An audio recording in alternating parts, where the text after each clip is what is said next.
Ako si Princess Denise Hortaleza, nasa ika-6 na baitang, pangkat kindness. Ako po ay nag-aaral sa Dr. Yangas Colleges Incorporated.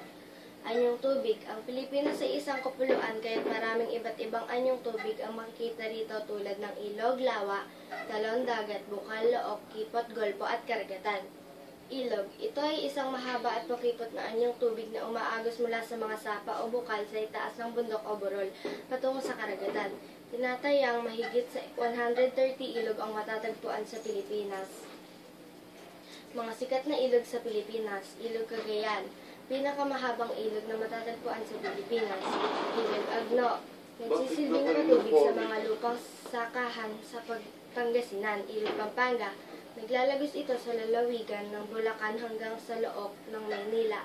Ilog Pasig, isang makasaysayang ilog na siyang naging daan ng mga gawain pangkalakalan. Lawa. May 59 na lawa ang matatagpuan sa ating kapuluan. Ang lawa ay isang anyong tubig na napalilibutan ng lupa.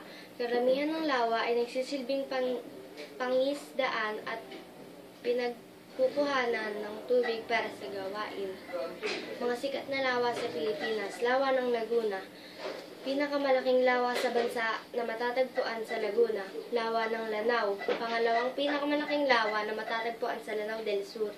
Lawa ng Taal. Pangatlong pinakamalaking lawa sa bansa na matatagpuan sa Batangas. Talon. Bumabagsak ang tubig nito mula sa mataas na lisdis. Kalimitang naging pasyalan ito ng mga turista lalo na sa panahon ng tag-init. May mga talon ding pinanggagalingan ng elektrisidad. Sikat na talon sa Pilipinas, talon ng Pagsanhan, talon ng Maria Cristina. Karagatan. Ang Pilipinas ay napalilibutan ng malaking karagatan. Ito ang pinakamalaking anyong tubig. Sikat na karagatan na makikita sa Pilipinas, Karagatang Pasipiko. Ito ay matatagpuan sa silangan ng dagat. Isa sa malaking katawan ng tubig, ngunit mas maliit kaysa sa karagatan. Ito ang kalimitang naghihiwalay sa mga pulo sa ating bansa. Mga sikat na dagat sa Pilipinas. Dagat Tibog China, Dagat Sulu, Dagat ng Visayas, Dagat ng Samar.